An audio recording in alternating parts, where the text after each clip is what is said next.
ma amilu la'allahum yarji'un. Shadaqallahul adzim. Allahumma arhamna bil Qur'an. Hadratul mukarramun, para alim ulama, para habaib, para asatidzah wal ustadzat, para hujah, para jamaah rahimakumullah.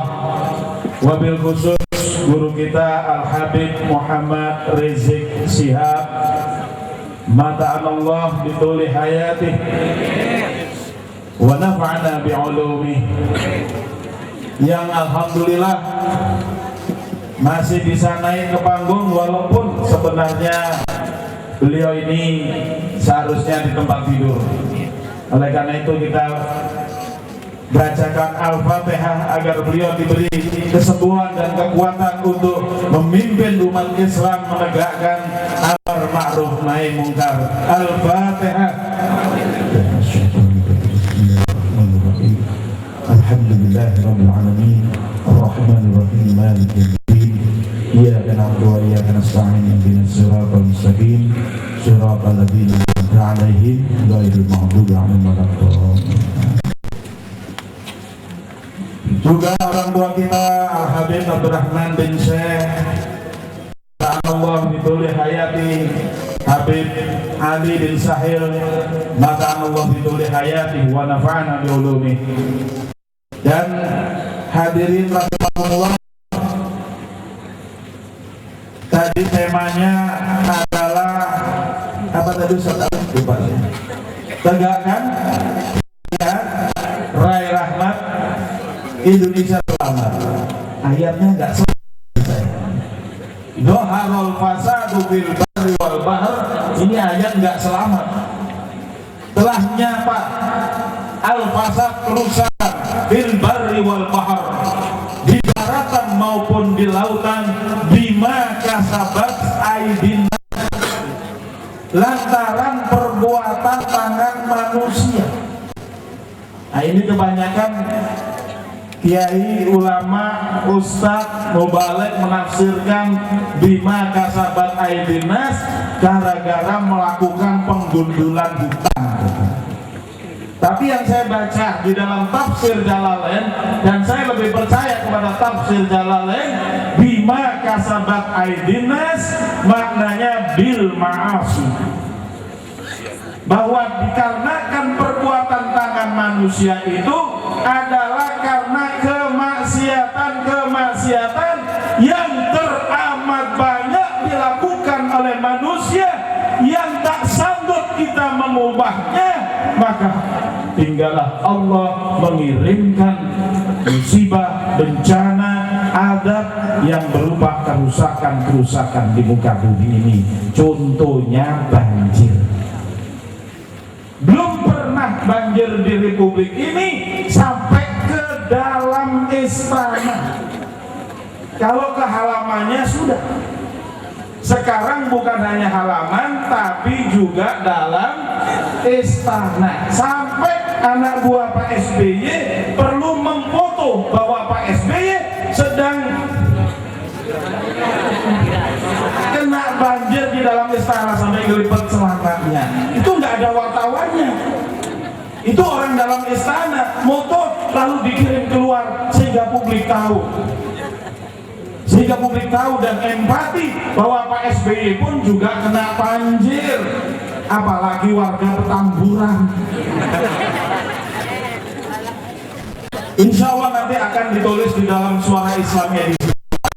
Tapi dengan catatan Pak SBY pun kena azab.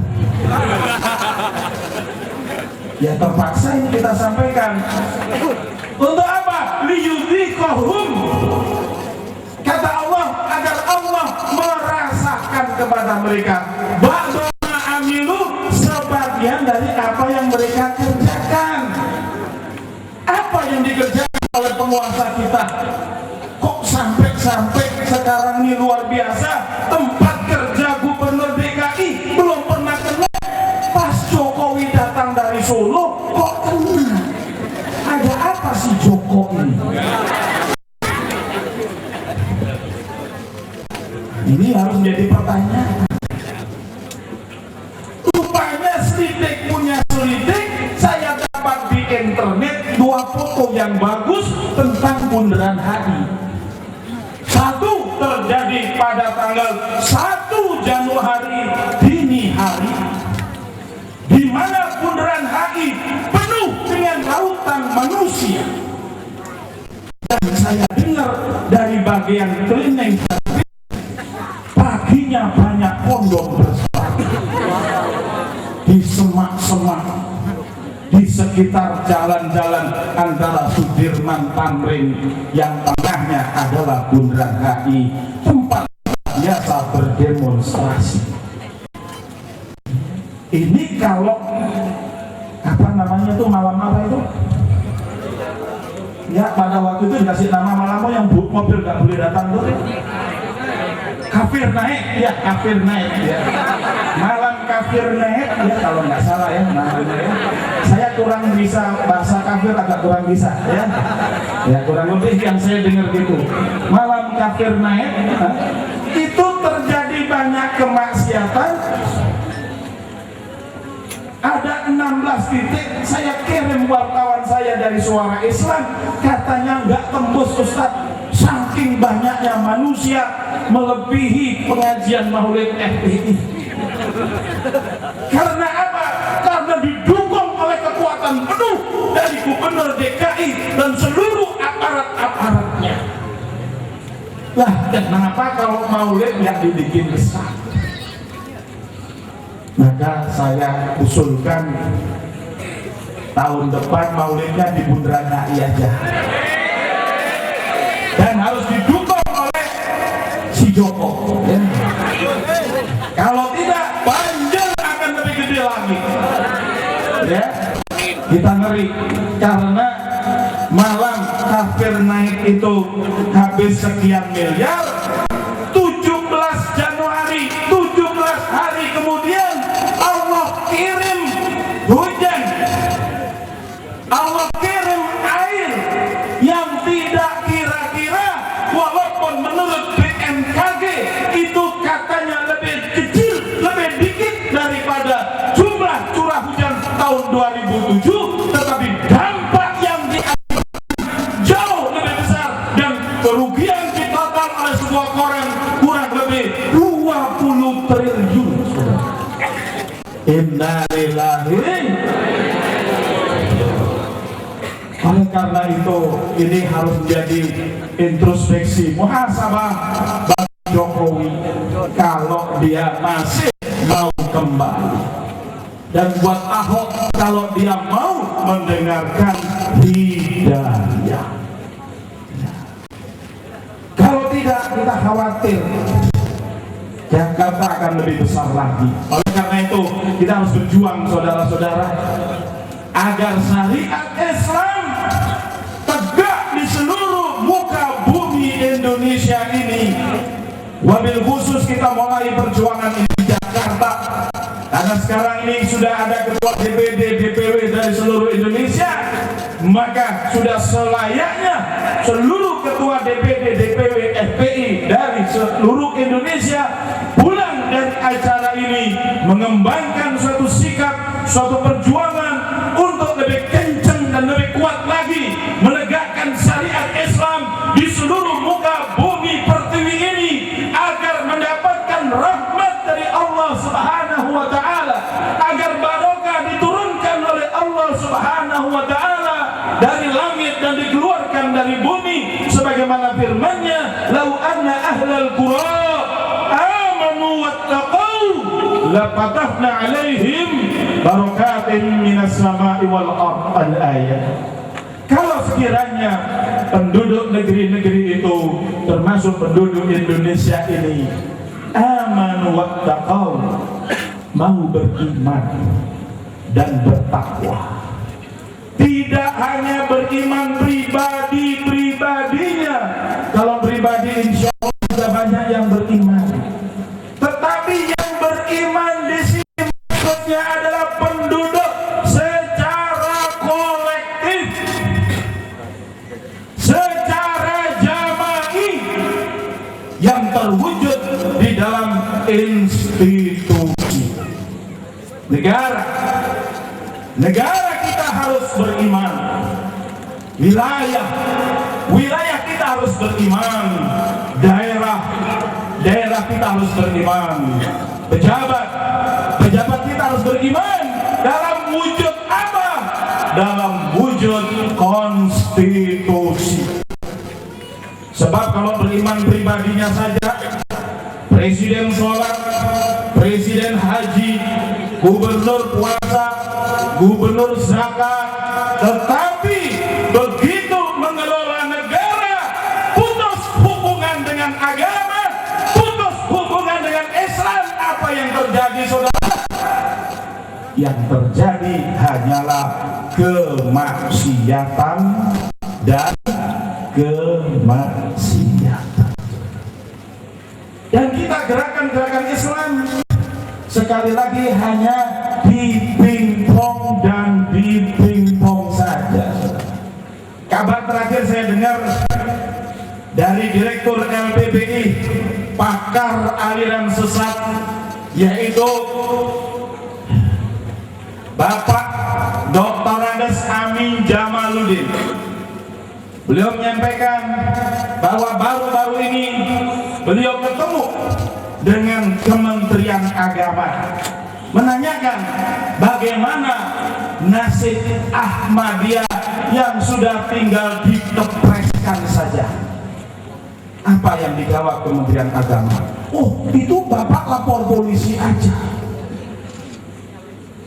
Kalau sudah ada keputusan hakim pengadilan, nanti pemerintah akan membubarkan. Ini jawaban pingpong. Kenapa, saudara? Karena melaporkan Ahmadiyah sudah dari tahun 2006. Sekarang berarti berapa tahun? 7 tahun. Terakhir tahun 2011 dilaporkan lagi oleh Pak Amin setelah kasus Kuningan. Saya waktu itu mendampingi dan di Mabes Polri waktu itu tahun 2011 berarti sudah ada SKB ya. SKB tahun berapa? 2008. Di Bareskrim Mabes Polri ditanyai Pak Amin Jamaluddin ini, saya ikut menyaksikan, dan penyidik dari Mabes Polri mengatakan, ini melanggar apa Pak ini Pak ya? Oh, ini melanggar SKP. Coba dicari SKP. Di Mabes Polri ternyata tidak ada SKP. Jadi SKP itu hanya ada di Kementerian Dalam Negeri, Kementerian Agama, dan Kejaksaan Agung. Di Mabes Polri kagak ada. Bagaimana sebuah negara bisa terjadi seperti itu? Ditimpang dari Mabes Polri ke Polda Metro Jaya, dari Polda Metro Jaya ke Mabes Polri lagi, dari Mabes Polri lagi dibilang kepada Pak Amin, ini harus dari yang mengeluarkan SKP. Bapak harus datang ke Kementerian Agama, Kementerian Dalam Negeri, dan Kejaksaan Agung. Setelah datang ke Kementerian Agama, oh ini menunggu putusan pengadilan. Kalau putusan pengadilan berarti harus ke Bareskrim lagi. Walhasil Pak Amin Jamaluddin ini orang yang sangat super sabar. Dari tahun 2006 diputar-putar dan diputar-putar, saudara-saudara. Nah, saya mau tanya saudara-saudara, keadaan seperti ini bagus kita biarkan atau kita ubah, saudara? Selamat datang pada Ketua Majelis Ulama Bapak Kiai Haji Khalil Ridwan, Ustadz Haddad Alwi, Ustadz Sofwan Hadi, dan Ustadz Alfian Tanjung. Tafadhalu. Tafadhal.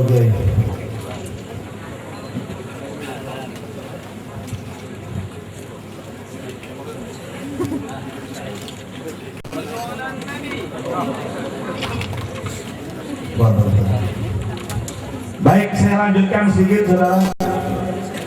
Sampai mana tadi, saudara? Di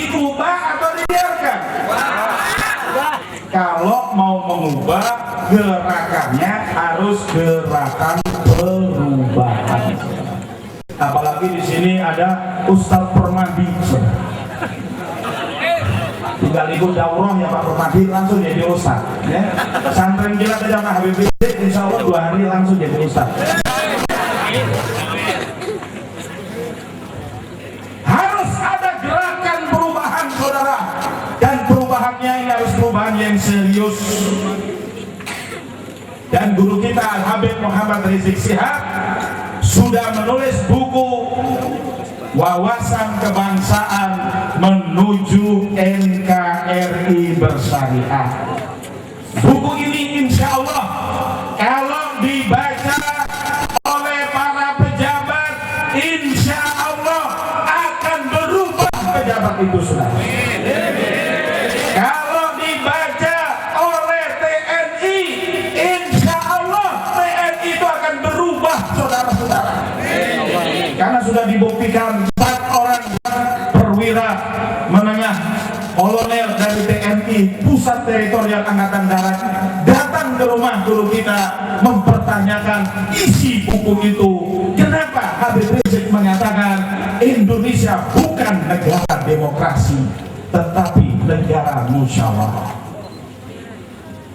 Yang ditanya balik bertanya, menurut Bapak Indonesia negara demokrasi, dasarnya Pancasila sila keempat, bunyinya apa ya? Kerakyatan yang dipimpin oleh hikmah, kebijaksanaan dalam permusyawaratan perwakilan. Sudah ada dalil lagi? Tidak, itu cukup. Jadi Indonesia negara demokrasi. Dasarnya yang tadi itu dibaca. Tolong diulangi lagi. Apa dasarnya tadi? Sila keempat yang bunyinya kerakyatan yang dipimpin oleh hikmah, kebijaksanaan dalam, ulangi, dalam mana demokrasinya? Akhirnya 4 kolonel itu mengatakan, ya sudah saya menyerah, saya ikut FPI saja. Indonesia negara musyawarah, bukan negara demokrasi. Tapi apa beda negara musyawarah dengan negara demokrasi? Kalau negara musyawarah saudara, sesuai dasar ketuhanan yang Maha Esa Allah Subhanahu wa Ta'ala, maka hukum yang berlaku di tanah air kita ini tidak boleh tidak kecuali hukum Allah Tuhan yang Maha Esa. Tapi dan kalau musyawarah itu hanya perkara-perkara yang dibolehkan. Apa itu perkara yang dibolehkan? Perkara-perkara yang sifatnya teknis pelaksanaan. Nabi pernah bermusyawarah waktu jihad dalam perang Uhud. Yang dimusyawarahkan bukan jihadnya saudara, karena jihad hukumnya wajib, tidak bisa dimusyawarahkan lagi jadi sunnah, mubah, makruh, apalagi haram. Tetapi yang dimusyawarahkan adalah apakah kita berperang melawan orang Quraisy di dalam kota Madinah atau kita songsong di luar kota Madinah. Itu teknis pelaksanaannya dimusyawarahkan. Pada waktu itu pemuda-pemuda yang tidak ikut perang Badar, mereka semangat, kita songsong di luar ya Rasulullah. Mayoritas mereka ingin berperang di luar kota, Nabi ingin di dalam. Tetapi kemudian Nabi memutuskan, karena suara yang terbanyak dalam musyawarah itu adalah ingin keluar. Dan ternyata pada waktu itu kaum muslimin menang di awalnya, lalu diuji dengan pasukan panah yang ikut-ikutan ambil ghanimah. Ini pelajaran saudara. Yang kita dapat di situ adalah yang dimusyawarahkan bukan hukum jihad, tetapi pelaksanaannya. Hukum-hukum yang sudah tetap seperti haramnya zina tidak bisa dimusyawarahkan. Sekarang ada wacana non kriminalisasi zina, bahkan non kriminalisasi homoseksual dan lesbian. Mereka katakan itu adalah hak asasi manusia. Tentu di dalam negara musyawarah nggak ada cerita lesbian mendaftar jadi anggota Komnas HAM. Nggak ada di dalam negara musyawarah cerita orang homo menjadi anggota DPR atau mencalonkan diri jadi anggota DPR. Nggak ada. Sebab tempat terhormat seperti DPR hanya dihuni oleh para surafa, futola, ahli ilmu, ahlul halli wal aqdi, saudara. Hanya orang-orang yang memiliki kemampuan yang tinggi, yang bisa berbicara, memberikan syuro nanti kepada kepala negara bagaimana mengatur negara ini dengan baik. Beda dengan negara demokrasi, saudara. Asal terpilih, suara terbanyak, biar bandar judi, biar dermo, biar pelacur, semuanya bisa masuk ke DPR. Betul apa tidak? Mereka bilang bisa masuk ke parlemen. Padahal kalau di Eropa memang parlemen begitu isinya. Di Italia ada partai yang isinya para wanita pelacur. Jadi itu partai Persatuan Italia. Gawat itu kalau di Indonesia itu nanti ya bisa ada nanti PDS bisa ikut nanti di Indonesia. Apa itu PDS? Partai Surabaya. Itu bisa ikut dan itu penggemarnya banyak. Yang bakal nyoblos banyak, yang malah ada mereka dicoblosin terus. Itu saudara, ini bahaya sekali, ya, bahaya sekali. Tapi inilah dalam negara yang mengaku demokrasi akan seperti itu. Oleh karena itu, mari mulai hari ini kita wacanakan, kita perjuangkan mengakhiri Indonesia sebagai negara demokrasi dan meluruskan perjalanan Indonesia sebagai negara musyawarah. Saya tanya sekali lagi, Indonesia yang benar negara demokrasi apa musyawarah? Majelis yang tertinggi Indonesia namanya majelis apa, saudara? Majelis Permusyawaratan. Tidak ada majelis demokrasi rakyat, saudara. Jadi oleh karena itu tolong yang biasa aktif di partai politik, tolong sebarkan kepada kawan-kawan, hentikan menyebut negara Indonesia negara demokrasi kalau ingin syariat tegak dan kalau ingin Indonesia selamat. Setuju? Nah tentunya negara musyawarah harus ada kepala negaranya, betul apa tidak? Nah sekarang ini kira-kira Pak SBY cocok nggak negara sebagai kepala negara musyawarah? Nggak cocok? Cocok nggak cocok? Nggak lagi selesai, saudara. Tinggal setahun lagi. Nggak sampai kata Pak Nurhadi.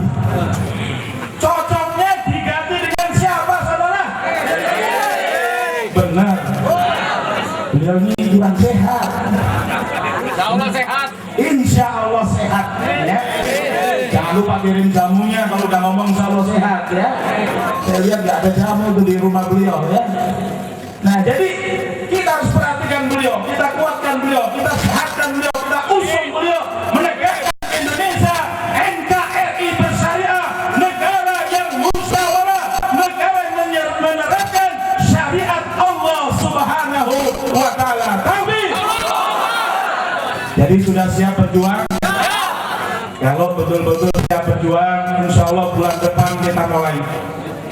Kita akan mulai pelatihan relawan calon presiden syariah. Yang sudah daftar menjadi relawan calon presiden syariah, kalau dipanggil jangan manggil. Jangan nyacir, nanti udah serius, Anda pergi, Anda lari, takut. Kalau kita memperjuangkan Indonesia negara syariah, kita harus siap berkorban jiwa, nyawa, harta, pikiran, tenaga, dan seluruh waktu kita untuk tegaknya syariat di bumi persada pertiwi ini. Takbir! Bagi yang belum daftar, saya persilakan segera daftar. Caranya gampang, cukup lewat HP ya.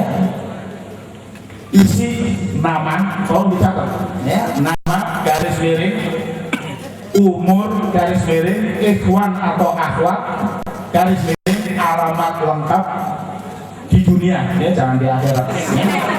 Kemudian garis miring RCS, kirim ke nomor 0817 441 801. Saya ulangi, 0817 441 801. Ingat, relawan calon presiden syariah maju terus, pantang mundur. Gaji besar luar biasa, tapi diterima di akhirat ya. Di dunia kita tidak seperti Nasdem, tidak seperti partai-partai yang lain yang mungkin akan diberi gaji atau imbalan apapun, tapi kita akan mengorbankan apa yang kita miliki demi tegaknya syariat Allah, demi ridhonya Allah dan Rasulnya, demi mulianya nama baginda Rasulullah Sallallahu Alaihi Wasallam di bumi ini. Setuju kira-kira? Siap? Siap? Siap?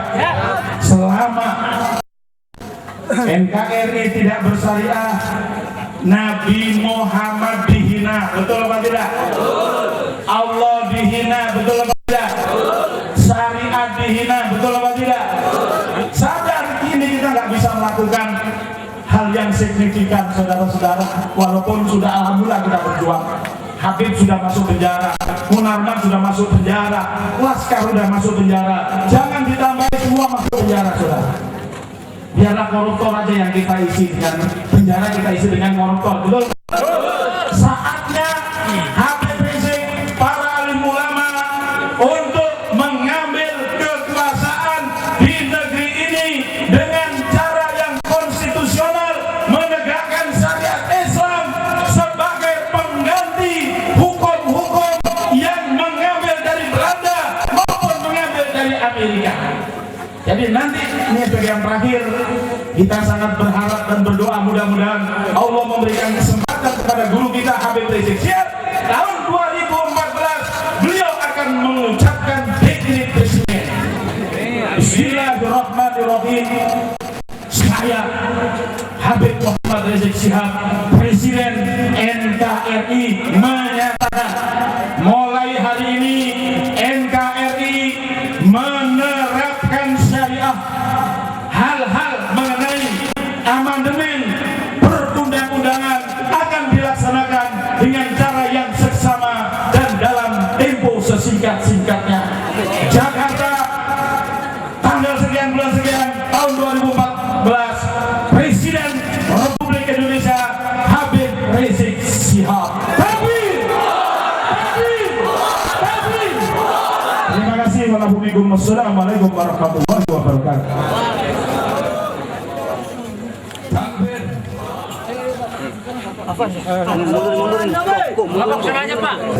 Ketua Dewan Pimpinan Daerah Front Pembela Islam Jawa Barat. Kita batasi 5 menit, langsung gigi 5. Silakan kepada Kiai Komar. Warahmatullahi wabarakatuh.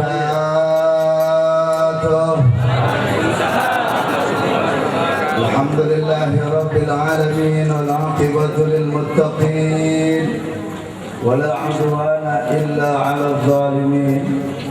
Asyhadu an la ilaha illallah al malikul haqqul mubin wa asyhadu anna Muhammadan 'abduhu wa rasuluhu shadiqul wa'dil amin. Allahumma shalli wa sallim wa barik ala 'abdika wa rasulika sayyidina wa karimina wa syafi'ina wa maulana nabiyyina Muhammadin wa ala alihi wa sahbihi وصحبه ومن تبعهم بإحسان إلى يوم الدين. أما بعد فأقول بالهداية والتوفيق. Pada segenap para habaib, para alim wal ulama, para puan guru, khusus pada guru kita yang sama kita cinta, Al-Habib Muhammad Rizq bin Husain Syihab MALC. Ta'ala bitul hayatihi wa ulumih. Semoga beliau senantiasa selalu selamanya diberikan kekuatan istiqamah di jalan Allah Subhanahu wa taala, diberikan kesehatan lahir batin, perlindungan, keberkahan dunia wal akhirah. Ahibba'il kiram, dari mulai Nabi kita diangkat menjadi Nabi yang terakhir, Rasul yang penutup, yang setelahnya tidak ada lagi Nabi dan Rasul. Selanjutnya mencetak generasi para sahabat, wa atba'us sahabah wa atba'u tabi'is sahabah radhiyallahu anhum. Sejarah mencatat bahwa kurang lebih 13 abad lamanya dunia dari ujung timur hingga barat, selatan hingga utara sempat dikuasai Islam dan kaum muslimin ibadallah. Dan unsur-unsur peradaban yang terpenting saat itu dikuasai oleh Islam dan kaum muslimin. Dari mulai literatur, ilmu pengetahuan sampai teknologi persenjataan dan seterusnya.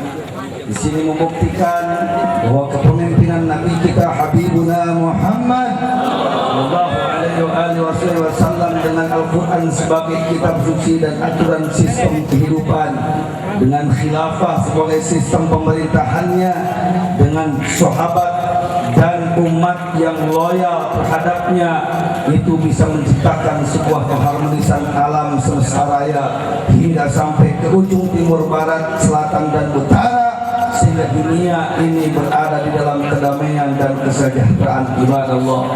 Maka oleh karena itu, dalam acara Maulid Nabi kita pada malam hari ini, mari kita semua yakini bahwa tidak ada aturan yang lebih benar kecuali aturan Allah Subhanahu wa taala, dan tidak ada hukum yang lebih lurus kecuali hukum Allah Subhanahu wa taala, dan tidak ada sistem yang lebih baik kecuali sistem Allah Subhanahu wa taala. Dan kita berjuang, mari kita tetapkan syariat Islam di atas muka bumi ini pertiwi ini, saudara. Takbir. Saya bertanya, siap berjuang? Siap melakukan syariat agama Islam? Siap melakukan syariat agama Islam? Takbir. Kami dari Dewan Pimpinan Daerah Front Pembela Islam Jawa Barat, dari mulai ujung Cirebon hingga Bekasi, siap mendukung Dewan Pimpinan Pusat FPI di Jakarta untuk bersama merapatkan barisan mengusung Habib Muhammad Rizq bin Husain Syihab untuk menjadi Presiden RI.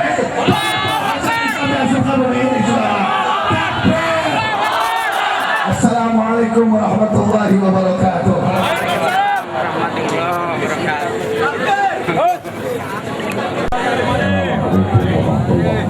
Waalaikumsalam.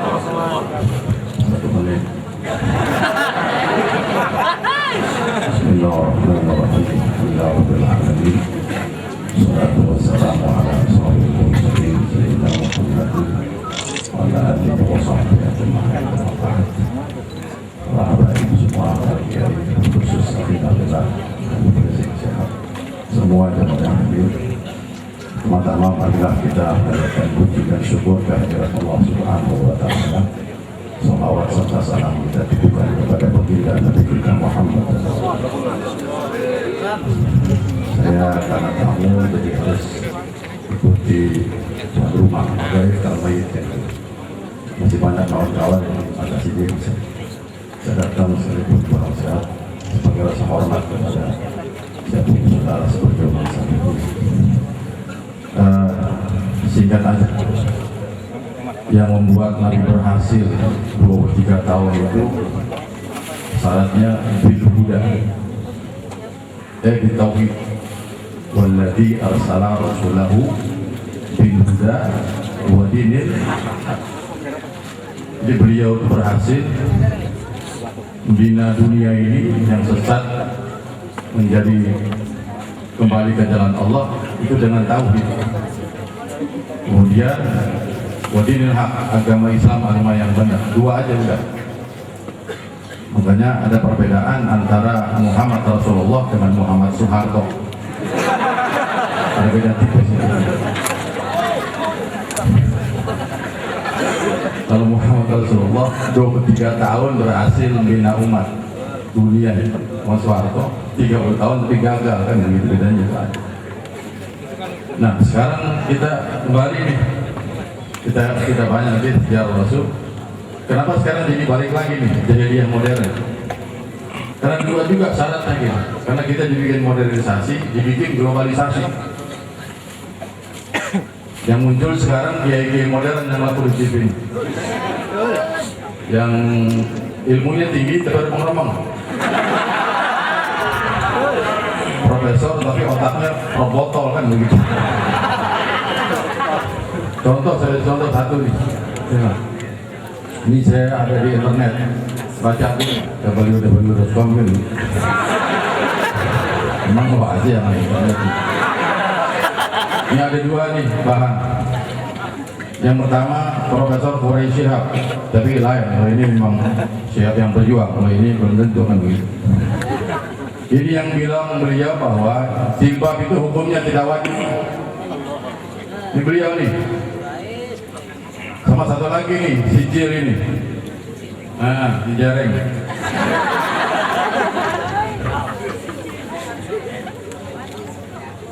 Namanya Abdul Muhsin Ghazali itu.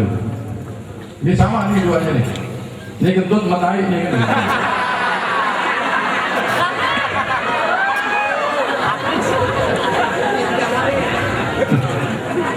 Satu lagi ini ada, tipis tadi. Ini wakil gubernur yang baru, si Ahok. Yang tipis. Tipis ya. Yang melarang dakwah seperti ini. Jadi dakwah yang menutup jalanan, kata beliau hukumnya haram. Ini ada tipis. Pokoknya saya komplit, pokoknya kenapa saya mesti pegang ini? Soalnya takutnya habis ngomong juga ditangkap kan. Jadi senang sebelum ditangkap ini bukan itu dari koran. Kalau gua salah koran itu tangkap dulu.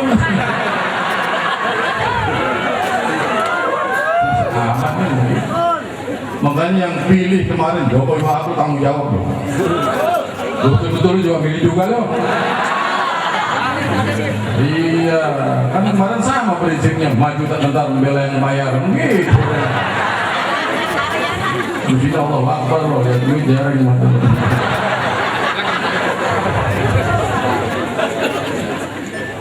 Ya, di seminar ini saya kasih keterangan. Ini rupanya Profesor Shihab ini dia belum baca Kamus Ensiklopedia Indonesia, benar ini. Ini si Ahok nih, guntingan begitu. Ini yang saya bawa nih Kamus Ensiklopedia Indonesia ini. Ini 10 tahun yang lalu saya beli toko buku ini. Ini satu jilid ini, ada 7 jilid. Yang sekarang orang Belanda nih, Van Hoof. Saya cuma cari apa itu Natal menurut mereka. Dalam jilid keempat halaman 2351, gua apa gua bacakan. Itu keterangan dari orang Belanda, pengarangnya ini Van Hoof. Natal itu bahasa Latin natum. Apa ini Natal? Pesta hari kelahiran Tuhan Yesus Kristus. Jadi kalau Natal sama-sama, kafir sama-sama, neraka sama-sama. Kan profesor, dia profesor juga kalau nggak dekat sama Allah nggak bisa. Dan Nabi manisdada ilman, walam yasdad hudan, lam yasdad minallah ila hudan. Ilmu boleh bertambah, tapi kalau nggak dekat sama Allah, nggak bela Allah, makin jauh dari Allah dia. Karena profesor masuk penjara banyak. Yang hafal Quran masuk penjara, apalagi yang nggak hafal kan bisa. Yang paling prihatin ini masalah Tempo, ini bunyi-bunyi ini. Ini lebih berhasil lagi di Jogja, kiai-kiai itu ucapan Natal datang ke gereja, Bik.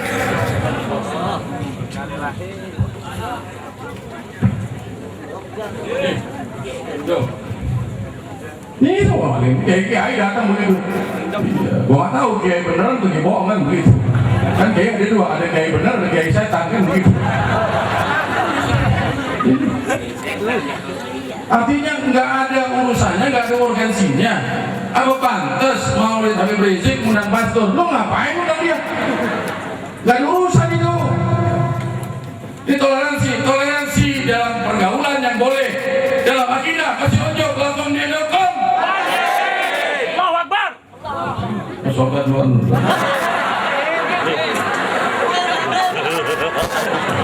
Makanya saya minta nih, sudah capek ngomong, makanya kita usul nih, setuju nggak kira-kira ya? Kita minta partai Islam siapa begitu, jalankan jadi presiden gitu. Masa kalau mati omak?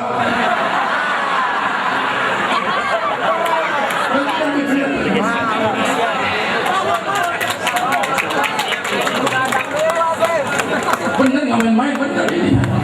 Masa kamu lagi omak? Hidup mantar wakilnya Inul. Ini kabinet poligami. Menterinya aja Aceh.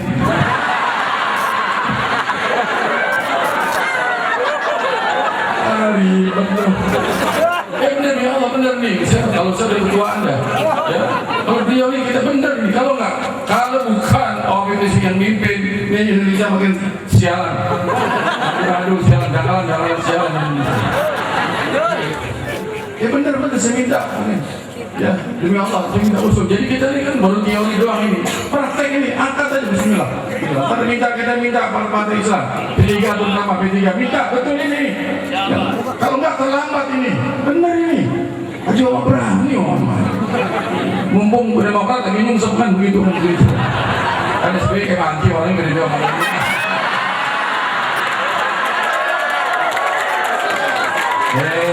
Saya 2 kali ngantar ke Rizik ke istana bubarkan nama dia, nggak berani bubarin, kan banci tuh.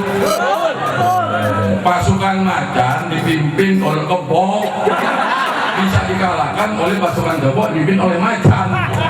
Kenapa? Karena macan jadi kebok semuanya. Ini berani semuanya kan ngambil Rizik ini. Cuma kalau beliau nggak diumur kabur semua bubar lagi loh.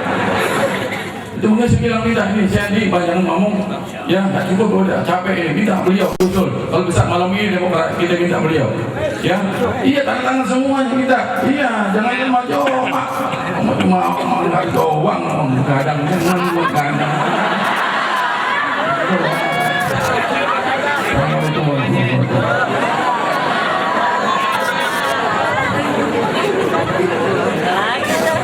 Terima kasih.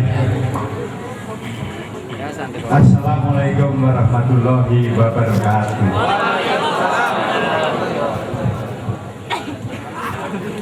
Para sesepuh, habib-habib yang saya muliakan,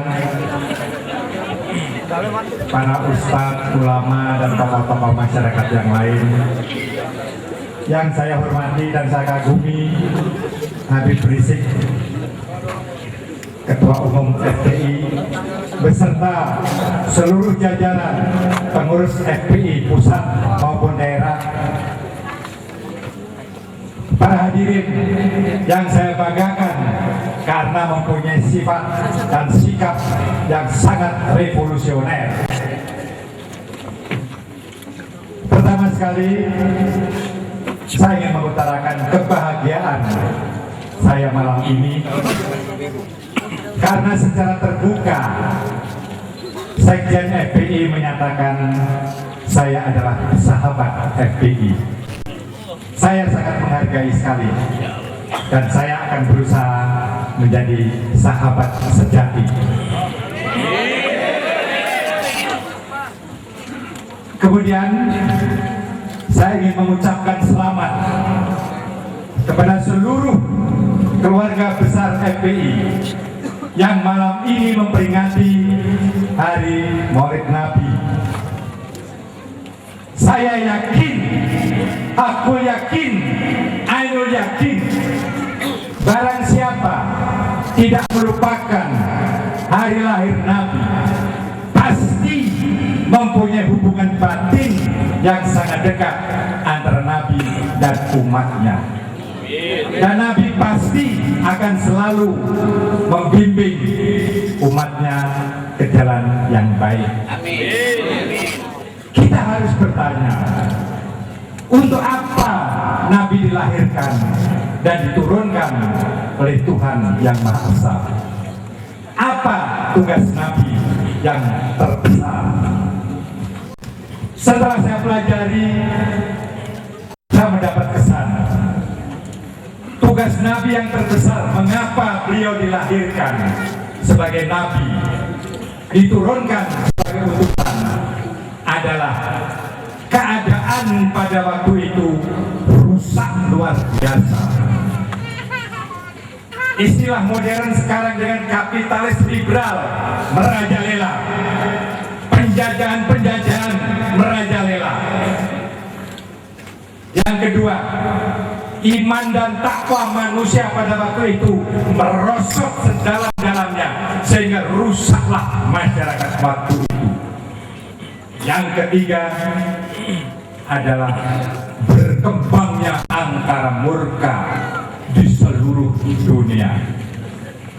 Oleh karena itulah Tuhan menugaskan kepada Nabi untuk memberantas segala macam angkara murka, kapitalis liberal, dan iman dan takwa. Tetapi memang musuh manusia ini